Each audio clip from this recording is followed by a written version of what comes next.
Mayad-ayad nga daw sa tanan. Gabingon gid sa atong mga ginikanan ang mga guardians nga iya makaron. Welcome sa Batan Academy Guidance TV. Ro atong official YouTube channel, it atong eskwelahan Batan Academy National School. Gaya rin ang guidance counselor, Mr. Jose Freddy L. Francisco Jr.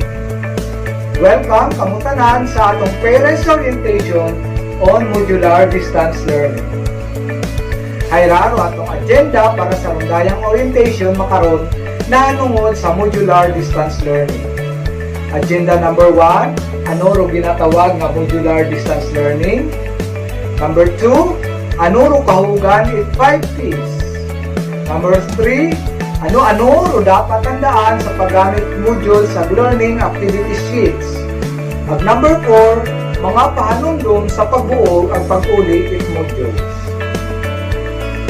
Ro Modular Distance Learning ay sagang kapamaagi at pagtuon kung siin ay ginatawan it modules ng mga eskwela nga andang pagatunan sa bulig it andang ginikanan o guardians.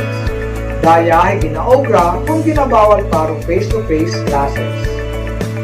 Magumo para sa mga eskwela. Yung mga modules ay ginubrang magumo at madali maintindihan para sa mga estudyante. Yung mga gubrahon sa modules ay ginpagumo nga madali nanda masabtan. Daya ay nakabase sa ikasarang itunga nga mantiguhan matapos na nangatunan yung mga modules. Sa Modular Distance Learning, yung mga eskwela ay pwede magamit ng printed modules o pwede man digital printed modules do format. Depende kung anong format o available. Para sa digital modules, pwede kita magamit ng smartphone, tablet, TV, USB, at computer. Para man sa printed modules, pwede man kita magamit ng textbook, learning activity sheets, o modules at iba pa. Kagabanan iya sa atong eskwelahan ay nagagamit kita ng printed modules. Sa makaroon ay atong pagasayuron kung ano kahugan in 5 P's. Una, pagpahaong. Pagpahaong it gamit. Ginapreparar it mga maestra o maestro ro mga modules, activity sheets, answer sheets, at iba pa ang mga kagamitan para makatuon ro mga ungang na isalahanon o maging sa bulig man ko andang ginikanan o guardian. Pangaywa, mag-adto sa eskwelahan.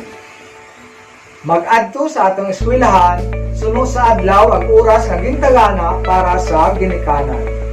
Ag guardians para magbuog o mag-uli man it mga modules. Mga ginikanan o guardians ay magsunod sa ginapatuman nga health protocols it atong eskwelahan kaparehas it pagsuksok it face mask, face shield, at paghugas o pag-disinfect it mga alima. Pangatlo, pagtuon. Pagatunan it learners o mga modules. Kung sanda ay may mga pangutana, ay pwede man sanda magkutana sa andang mga maestra o maestro. May andaron nga ginahimo nga mga group chats, agud madali sanda mag-communicate sa kada isa lang. Pangapat, pagbalik. O pagbalik it mga answer sheets ang modules. Igabalik it ginikanan o guardians o mga answer sheets matapos ra masagdan it mga learners. Base sa ginkasugtanan nga adlaw ang oras.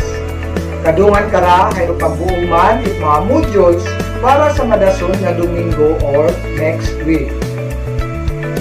O panglima nga P hay imong mani o pagsabat. Agud madali masabat o mga pangutana it atong mga learners, pwede man sanda magkutana gamit ro andang group chat o pwede man nga magtawag o mag-text sa andang mga maestra o maestro. Agbangod na sayran yun naton kung ano ro kahugan it 5 P's, makaroon ay aton man nga sayuron ng mga pahanumdum katon sa paggamit it modules. Pahanumdum sa mga eskwela kung paano gamiton ng mga modules. Una, gamiton o modules na may paghagong, hindi pagsugat-sugatan o butangan it marka kung bukon it kinahanglanon. Pangaywa, magamit it papel or answer sheet kung magsabat sa mga ubrahon sa modules, hindi pag-isugat o sabat sa module mismo. Number 3, basahon itmaya do direction bago magsabat sa mga ubrahon sa modules. 4, maging honest sa pagsabat, i-test o anumang ubrahon sa modules. 5, tapuson ng mga ubrahon sa modules bago magsabat sa test. 6, kung nabutayan sa mga ubrahon, pwede nga magkutana sa teacher gamit do inyong group chat or messenger. 7, pwede man magpangayo itbulig sa ginikanan, guardian o igmanghod nga una sa panimagay. And 8, ibalik ro mga modules at answer sheets sa eskwelahan sa nakatagana nga adlaw ang oras. Giya sa mga ginikanan kung paano gamiton it mga unga ro modules.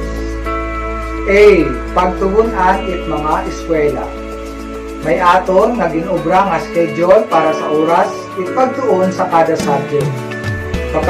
Pagagiyahan it mga ginikanan ro mga eskwela sa pagsunod itong dayang schedule it pagtuon. Letter B. Sa araw ginasuod sa plastic envelope. Ro atong ginasuod sa plastic envelope ay imaungani ng mga masunod. Modules or learning activity sheets, mga answer sheets, mga summative test, at pa mga kinahanglanon sa pagtuon it inyong mga uma. Letter C. Paggiya it mga ginikanan, igmanghod, at pa sa sugod it panimagay.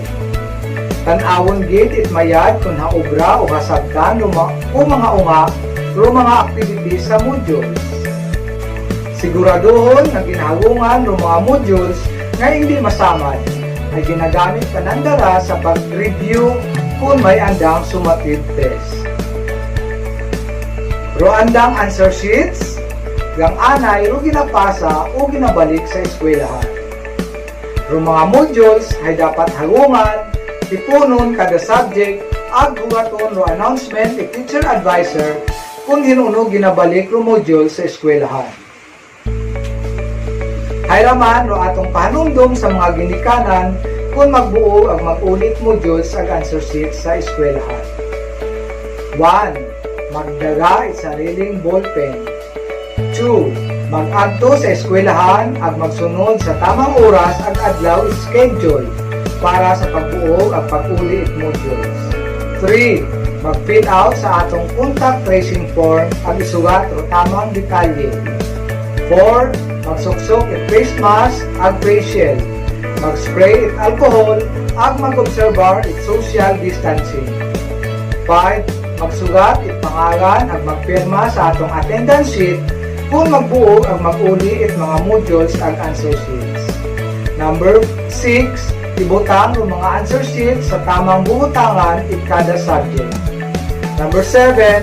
Magpangutan na sa maestra kung kinahanglanon o kung may dapat masayran na hanungod sa pag-eskwela it mga uma.